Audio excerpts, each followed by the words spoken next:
Sinteyong dapat peringatan karena ingin cari penyerang keturunan di Belanda untuk timnas Indonesia. Beginilah isinya. Informasi bola selanjutnya, timnas Indonesia bakal ditakuti di Asia jika 5 pemain bintang keturunan Eropa ini dinaturalisasi untuk membela skuad Garuda. Dan yang terakhir, pengamat mengatakan kombinasi pemain lokal dan naturalisasi bikin timnas Indonesia punya masa depan yang cerah. Simak selengkapnya di sini bersama saya untuk Anda. Ya, Sinteyong mendapatkan peringatan karena ingin mencari penyerang keturunan di Belanda untuk timnas Indonesia. Peringatan itu dilontarkan Ketua Umum PSSI, Erick Thohir.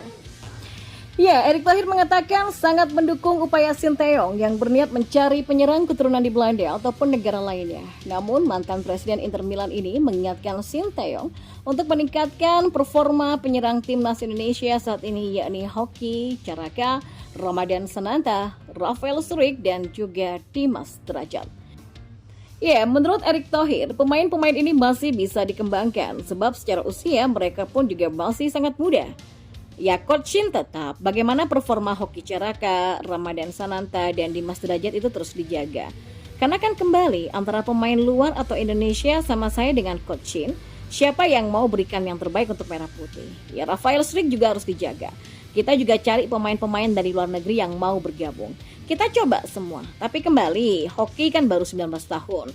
Ramadan Sananta 22 tahun, Dimas Derajat 26 tahun, Rafael juga baru 20 tahun. Jadi kita coba semua tanpa memisahkan siapa dan kenapa. Yang terpenting mereka mau membela Merah Putih. Dan dalam kesempatan yang sama, Sinteyong pun juga sebelumnya terang-terangan ingin mencari penyerang keturunan untuk timnas Indonesia. Ia bahkan siap terbang ke Belanda atau negara lain guna menambah daya dobrak lini depan skuad Garuda. Ya, memang kan komposisi penyerang masih menjadi masalah. Saat ini saya sudah berdiskusi dengan Pak Erick agar kita bisa dapat pemain yang lebih kuat. Mungkin saya akan terbang ke Belanda atau negara manapun untuk mencari pemain-pemain berdarah Indonesia. Jadi kan itu salah satu solusi untuk melengkapi pemain di posisi penyerang, kata Sinteyong. Saat ini penyerang FC Utrecht oleh Romeni yang memiliki darah Indonesia.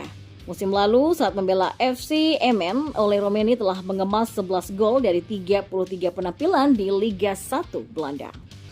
Lalu di informasi bola selanjutnya, kehadiran 5 pemain bintang Eropa ini jika dinaturalisasi oleh PSSI akan semakin memperkuat timnas Indonesia di level Asia.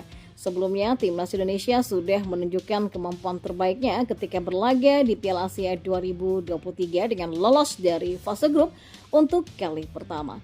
Ya, keberhasilan ini tidak terlepas dari keputusan Sinteyong yang membuat 7 pemain naturalisasi keturunan Eropa untuk membela timnas Indonesia.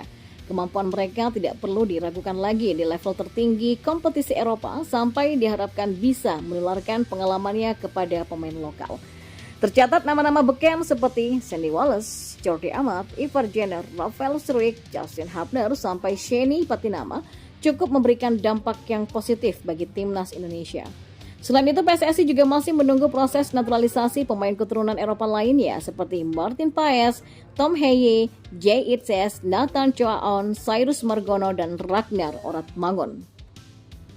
Ya, meski begitu, masih ada pemain keturunan Eropa lainnya di luar nama-nama itu yang punya peluang tampil bersama timnas Indonesia di masa depan. Kapasitas mereka tidak perlu diragukan, bahkan digadang-gadang bisa membuat timnas Indonesia menjadi tim yang paling ditakuti oleh tim-tim ASEAN hingga level ASEAN. Yang pertama ada Daniel Klein. Iya, penjaga gawang tim Bundesliga FC Augsburg ini dikabarkan sudah menghubungi PSSI untuk menyatakan kesediaannya membela timnas Indonesia. Hal itu pun dikonfirmasi oleh sang agen yakni Fardi Bahdim yang mengatakan jika Daniel Klein telah mendapatkan persetujuan dari sang ibu untuk bergabung ke timnas Indonesia. Meskipun baru berusia 22 tahun, tapi Daniel yang punya keturunan Indonesia dari sang ibu punya pengalaman yang cukup banyak di kompetisi Eropa.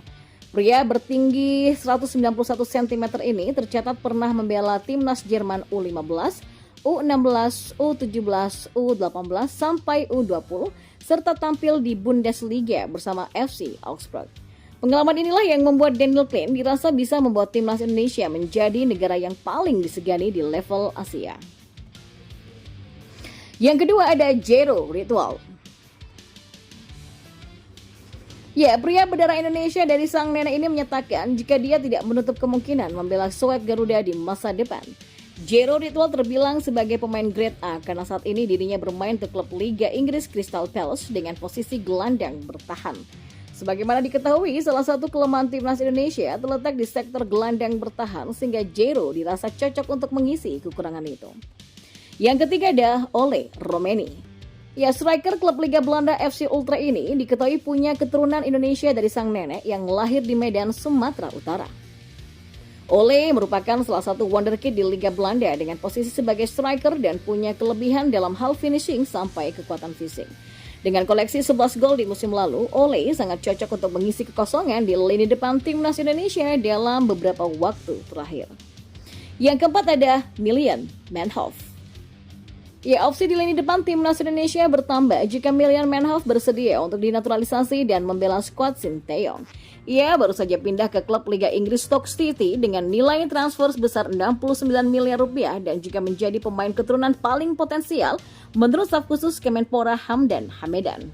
Ya, Milian Manhoef juga memiliki keunggulan atribut kecepatan dan kemampuan menyisir arena pertahanan lawan dari sisi sayap serta finishing yang cukup baik.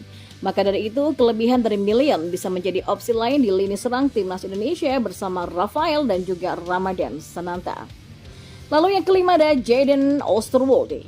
Ya, pemain yang saat ini memperkuat klub raksasa Turki Fenerbahce ini dikenal punya kekuatan ketika mengawal lini pertahanan. Tidak hanya lihai dalam membaca permainan lawan, Jadon Oosterwolde juga bisa diandalkan dalam membangun serangan dari lini pertahanan. Jadon Oosterwolde bisa menambah kekuatan di lini pertahanan timnas Indonesia yang kini diperkuat oleh Elkan Baggett, Jordi Amat, dan juga Justin Hubner. Dan informasi bola yang terakhir, timnas Indonesia diyakini punya masa depan yang cerah pasca tampil di Piala Asia 2023. Pandangan tersebut diungkapkan pelatih sekaligus pengamat sepak bola nasional Erwan Hendarwanto. Langkah tim berjulukan Garuda ini terhenti di babak 16 besar Piala Asia 2023 yang digelar di Qatar pada beberapa waktu yang lalu. Indonesia harus pulang lebih awal setelah dihajar oleh Australia dengan skor 0-4 pada Minggu 28 Januari lalu.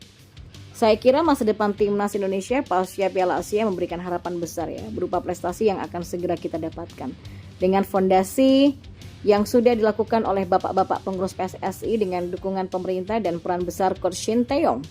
Jadi timnas masih bisa berkembang ke depannya. Dengan usia pemain rata-rata masih muda, apa yang sudah dimainkan di Piala Asia memberikan harapan besar untuk kemajuan prestasi timnas Indonesia ke depannya.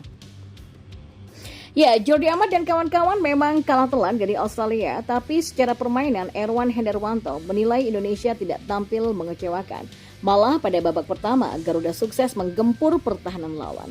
Ya kan, secara keseluruhan timnas bisa memberikan perlawanan dengan sangat baik di liga itu, terutama pada babak pertama di mana ritme bermain cukup tinggi. Aliran bola dari lini ke lini mengalir cukup rapi, organisasi permainan terstruktur dengan baik dan bisa menguasai pertandingan. Kan yang membedakan dengan Australia adalah pengalaman saja. 4 gol yang tercipta menunjukkan bagaimana Australia bisa menciptakan ruang dan peluang sekaligus memanfaatkan peluang menjadi gol, ujarnya.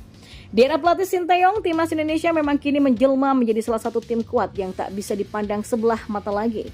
Komposisi skuad Garuda pun terbilang cukup rata dengan kombinasi pemain lokal dan keturunan atau naturalisasi. Sejauh ini sudah ada sederet pemain yang menjalani proses naturalisasi, sebut saja Shani Patinama, Ivar Jenner, Rafael Struijk, sampai Justin Hubner. Kini Sinteyong juga tengah menantikan kehadiran 2 pemain keturunan baru, yakni Jay Itzes dan juga Nathan Choaon. Lalu apa PR terbesarnya? Menurut Erwan Hendarwanto, salah satu hal yang penting yang perlu diperhatikan adalah pembinaan sepak bola kelompok usia. Mantan pelatih PSIM Yogyakarta ini menekankan bahwa PSSI sebagai induk organisasi sepak bola tanah air itu harus lebih serius dalam menggarap kompetisi sepak bola usia muda.